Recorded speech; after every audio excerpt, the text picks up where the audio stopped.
A Little Golden Book. Disney Lady and the Tramp. Adapted by Teddy Slater, illustrated by Bill Langley and Ron Diaz. A Golden Book, New York. Lady was a lucky little Cocker Spaniel. She had everything a dog could want. Her beloved owners, Jim Dear and Darling, had pampered her since puppyhood. They gave her the tastiest tidbits to eat and the softest bed to sleep in, and they showered her with affection. Lady returned this kindness by waking her master each morning with a gentle lick on the cheek, and while he was at work, Lady stayed close to her mistress, protecting her from possible harm. But one day, everything changed.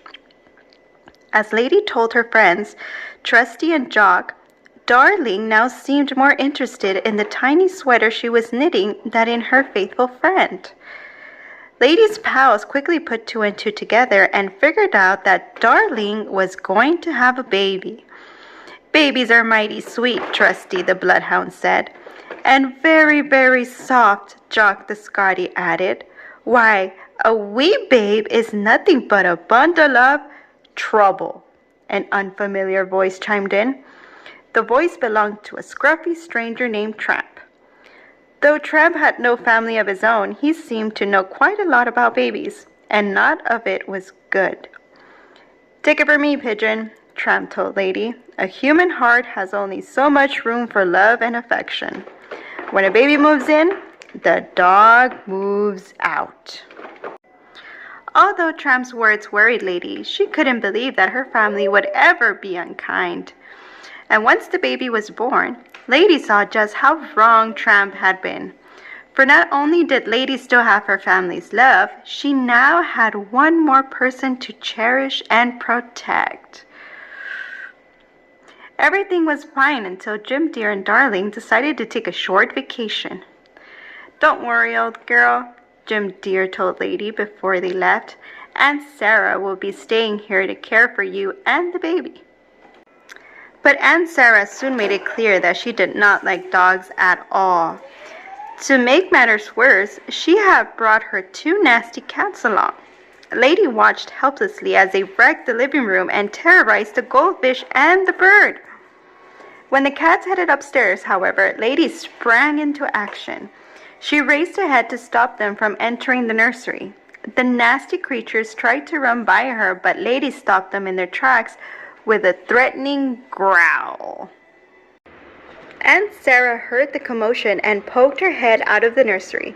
She took one look at Lady growling and the two cats sniveling, and she ran to protect her pets. "Oh, my precious pusses," she crooned, and scooping the cats up in her arms, she carried them gently downstairs. Then Aunt Sarah dragged Lady off to the pet store. "I want a muzzle for this vicious beast," she told the sales clerk. "I have just the thing," the clerk replied, placing one of the awful contraptions over the struggling dog's face. In desperation, poor Lady ran out of the store. Outside, a pack of stray dogs began to chase her. Horns blared and tires screeched as Lady raced blindly through the streets, across the railroad tracks, and into a strange and scary part of town. Her heart pounding, Lady ran on with the strays, yapping at her heels. Just when she felt she couldn't take another step, a brown ball of fur rushed to her side. Biting and barking, Tramp fought off Lady's attackers until every last one had turned tail and slunk away. Tramp helped Lady remove the hateful muzzle, and then she told him her tale of woe.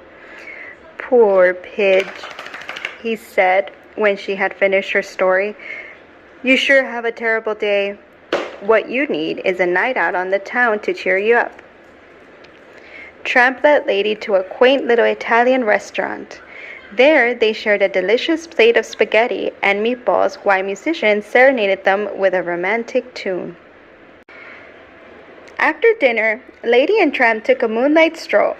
When they came to a patch of wet cement, Tramp scratched a big heart in the middle and placed one of his paws inside it. Lady did the same. A silvery moon was high in the sky when the two tired dogs finally snuggled up under a tree and fell fast asleep. When they awoke the next morning, Lady was horrified to realize she had spent the whole night away from home. "Aw, Pidge," Tramp said. "There's a big wide world out there just waiting for us. Why go back at all?" "Because my family needs me," Lady replied, "and I need them. Besides, who will protect the baby if I'm not there?" Tramp had no answer for that. He simply bowed his head in defeat.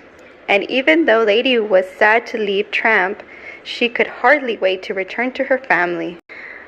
But when Lady got home, an angry Aunt Sarah was waiting for her.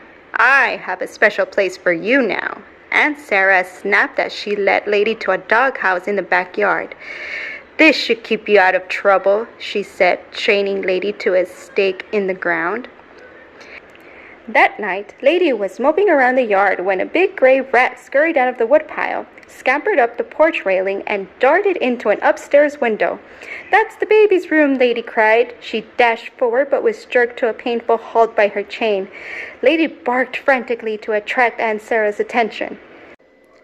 Aunt Sarah finally appeared at the back door, but only to yell at Lady. "Stop the racket," she said before slamming the door again.